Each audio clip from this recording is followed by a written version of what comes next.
కలిగించు అని ఆ హనుమకు, ఎందుకంటే హనుమంతుల వారికి మనం ప్రార్థన చేసుకుంటే ఆయనే చూసుకుంటాడు, రెడీ చేస్తాడు. ఈ లోపల నేను జూన్కి రిటైర్ అవ్వంగానే జూలైలో ఎవరో పిలిచి అయ్యా మాకు చెప్పండి అంటారు. కాబట్టి ఆయన్ని ప్రార్థన చేసుకుంటూ ప్రవచనంలోకి వస్తున్నాను. నిన్న జరిగినటువంటి కథాంశంలో వానర వీరులందరూ కూడా మధువనాన్ని కొంచెం ధ్వంసం చేశారు, తేనె తాగారు. అంగదుడైతే దధిముఖుణ్ణి కొట్టాడు, ఆయన వెళ్లి చెప్పాడు. వీళ్ళిద్దరూ మాట్లాడుకుంటే భాష అర్థం కాలేదు లక్ష్మణుడికి. చూస్తూ ఉంటే ఇతనెవరో వనాన్ని కాపాడేవాళ్లాగా ఉన్నాడు. ఏం జరిగిందంటే ఆయన చెప్పినవన్నీ చెప్పాడు, తిప్పి పంపించారు తొందరగా రమ్మనమని. అంగదుల వారి మాటల్ని ప్రశంసించి వానర వీరులందరూ కూడా బయలుదేరారు, వస్తున్నారు. ఈ లోపల రాముడు బాధపడుతూ ఉంటే రాముణ్ణి మహానుభావుడైనటువంటి, నిజంగా మిత్ర శబ్దానికి అర్హుడు సుగ్రీవుడు వచ్చిన వాడు మళ్ళీ వెనకెళ్ళలేదండి. ప్రశ్రవణగిరి మీద కూర్చున్నాడు, ఆ పక్కనే ఓదార్చాడు. వీళ్ళ ఓదారుస్తూ ఉండంగానే అద్భుతమైనటువంటి ఆ మర్కటముల యొక్క నాదము బ్రహ్మాండంగా వినిపించిందండి. ఆకాశంలో ముందు ధ్వని వినిపించింది. తతగా శ్రుత్వా నినాదం తం కపీనం కపిసత్తమహ. వాళ్ళంతా ఉత్సాహంగా గాగలు పెట్టుకుంటూ వస్తున్నారు వానర వీరులందరూ కూడా. సుగ్రీవుళ్ళు చూస్తున్నాడండి, ఈయనకు ఆనందం అయిపోయింది. ఇంకా సీతమ్మని దర్శనం చేశాడు ఆంజనేయుడు. తీసేయి మరి ఆహ్వానం పలకద్దా వాళ్ళకి ఏమండి?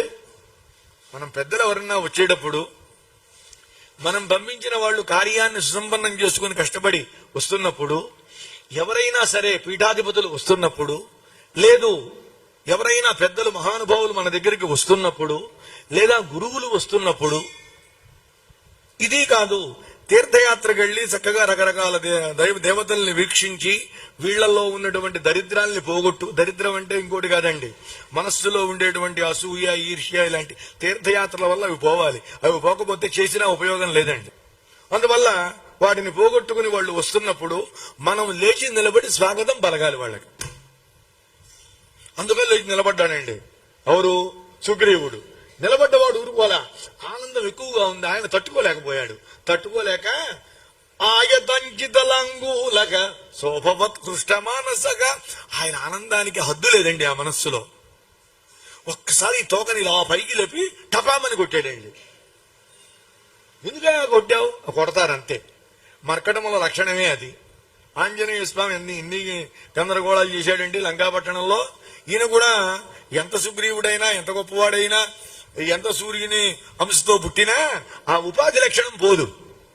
తోకెత్తాడు, టప్పని కొట్టాడు. ఇలా ఆనందపడుతూ ఉన్న తరుణంలోనే వానర వీరులందరూ కూడాటండి చాలా గొప్పగా రాస్తారండి. వాల్మీకి మహర్షి రాజదర్శన కాంక్షణ అనొచ్చుగా. రాజా రామ ఏం పోయిందండి, తప్పేం లేదుగా. పెద్ద అనుష్ఠుప్ ఛందస్సులో ఇబ్బంది ఏం లేదు. చెబుతున్నాడు, తెంగద ప్రముఖ వీరాక ప్రకృష్టాశ్చముదన్వితాక ఆజగ్ముస్తేపిహరయో రామదర్శన కాంక్షిణ. వీళ్ళకి కావలసింది ఎవరు? రామచంద్రమూర్తి, సుగ్రీవుడు కాదు. ఎవరి పని మీద బయలుదేరారు? రాముల వారి పని మీద. పంపించింది సుగ్రీవుడైనా సుసంపన్నమైంది ఎవరి పని? రాముల వారి పని. అందుకని రాముడిని ఎప్పుడెప్పుడు చూద్దామా అనే ఉద్దేశంతో అందరూ కూడా పరమానందంతో వచ్చారు. ఆ వచ్చేటప్పుడండి అంతవరకు ముందు వీళ్ళు వచ్చారు, ఇతరులు కొంచెం స్లో అయ్యారండి. యువరాజా అంగదా అన్నారు. ఏంటి తమను ముందుకు రండి అన్నాడు. ముందు వరుసలోకి రండి. తాత జాంబవంత నువ్వు కూడా ముందు వరుసలోకి రా. ఆంజనేయ అసలు నువ్వేనయ్యా, నువ్వెక్కడ వెనకంటే ఎట్లాగా అని. కుదరదు, ఇక్కడుంటా అక్కడుంటా అంటే కుదరదు, రా ముందుకి. వీళ్ళ ముందు పెట్టుకుని అంగదుడిని ఆంజనేయ స్వామిని ముందు పెట్టుకుని వాళ్ళందరూ కూడా వచ్చారండి. వచ్చేసేసి ఆ ముందు దిగారు. అందరూ దిగారు, చేతులు జోడించారు. జై శ్రీరామ, జై జై శ్రీరామ అన్నారండి. మనం శ్రీరామ అనే అనాలి, మనకి అజంతం. ఈ హిందీ వాళ్ళు శ్రీరామ్ అని అంటారండి. పాపారావు గారు మా అమ్మగారికి కుర్చీ వేయండి. అందువల్ల జై శ్రీరామ్ అని వాళ్ళు అంటారు, వాళ్ళకి మకార పొల్లు హిందీ కదా, శ్రీరామ అని ఉన్న శ్రీరామ్ అంటారు వాళ్ళు. కానీ మనం హలంతం కాదు, అజంతం. మనం ఏమనాలి?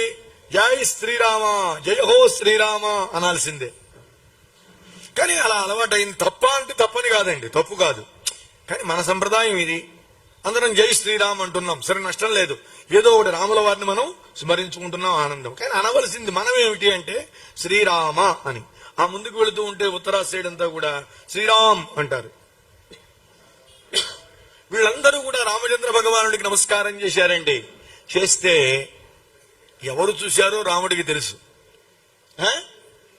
హనుమంతుడిని చూస్తున్నాడు ఈయన, ఏం చెబుతాడా అని చూస్తూ ఉంటే దృష్టా దేవీతి హనుమద్వదనాత్ అమృతోపమం ఆకర్ణీయ వచనం రామః హర్షమాప సలక్ష్మణః.